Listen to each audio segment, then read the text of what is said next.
Hello YouTube, welcome to the channel. I wasn't planning to do a video today. I got all suited up to go for a walk and it rained me out.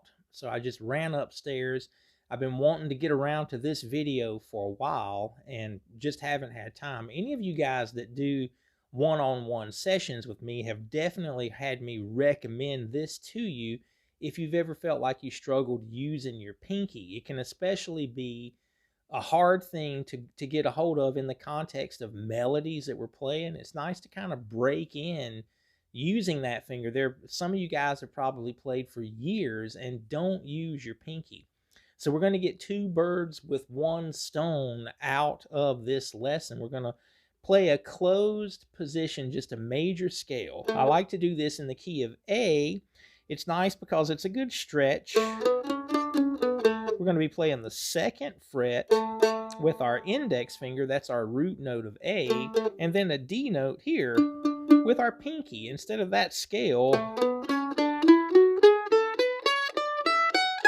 that's how we're going to play this scale in first position. This is just an exercise. So I'm going to play through those notes of the A major scale, 2nd fret G string, 4th fret G string, 6th fret, and then 7th fret.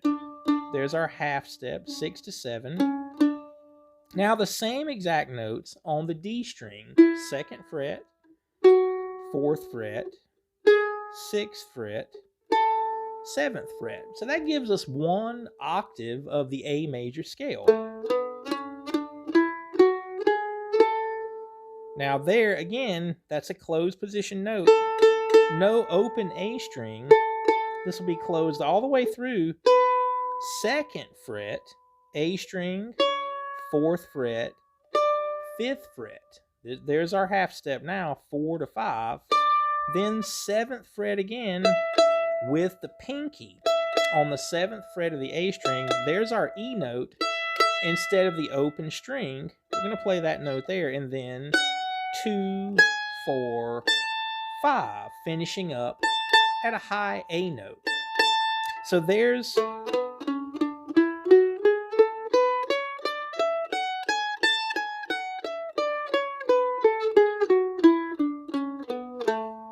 something that we can force ourselves to play with on the pinky, and it's not a melody or part of a solo that we're trying to play where we're going to be really frustrated trying to make it fit a certain amount of musical space.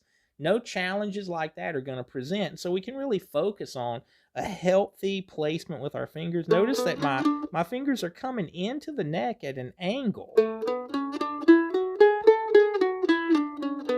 Sometimes I see folks and their fingers are more like straight up like that, running in the same exact direction as the frets. That never looks comfortable, and I don't think with doing that, it's definitely going to be harder to bring this 4th finger in. You want your fingers, see how they're kind of crossing? It's almost like they're making an X with the fret.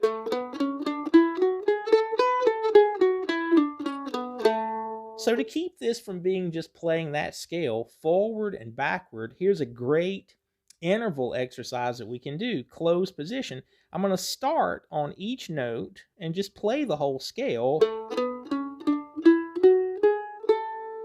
Now I'm going to the next interval, to the B note. Now to the C sharp. Then the D. Then the E.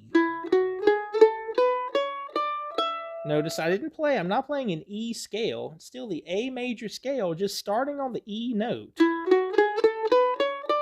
It's really easy to want to play because we're probably used to that, but we're going to stay true to the A scale. So on to an F sharp, then the A flat, and then the A. If you're not aware of like the chords that each one of these modes would represent, you could dig through some other things here on the channel talking about chord scale and kind of maybe make that a homework assignment for yourself to figure that out. This is just going to be more about using our pinky. So obviously you could play all of that backward, the same intervals, not just the linear scale backward through 2 octaves, but play that exercise backward. But let's end up here. I want to play each of those intervals and alternate the direction. In other words, the A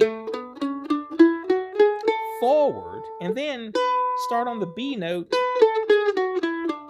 play it backward, then to the C sharp forward, then the D backward.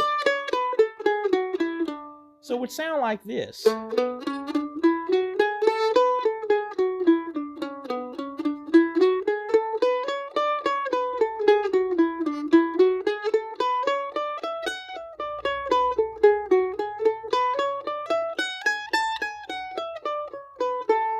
Try to play it with a nice cadence, so that once you get it figured out, it could be a little tricky at first, but it'll be really good for you to do this. Sometimes if we get if our focus turns to that exercise and trying to play those scales forward and backward through that routine, you might stop thinking about your pinky quite as much. Sometimes when that happens, issues that you could be having with using that finger then they have an opportunity to kind of iron themselves out without the focus being on it and overthinking it. So we kind of get our thoughts somewhere else, and other things can work out. I've noticed that in my journey of changing my pick hold, that when I become really occupied trying to read a chart or something, if I'm in the studio or even playing at our church on Sundays, if my thoughts go somewhere else, and then I just kind of do it and don't think about it. So this exercise could provide that same opportunity for you, learning to use your pinky and be more in control and have more confidence when you do. So I hope this helps. If you guys are interested in some one-on-one Skype, you'll find my email in the description of every video that I put up on the channel.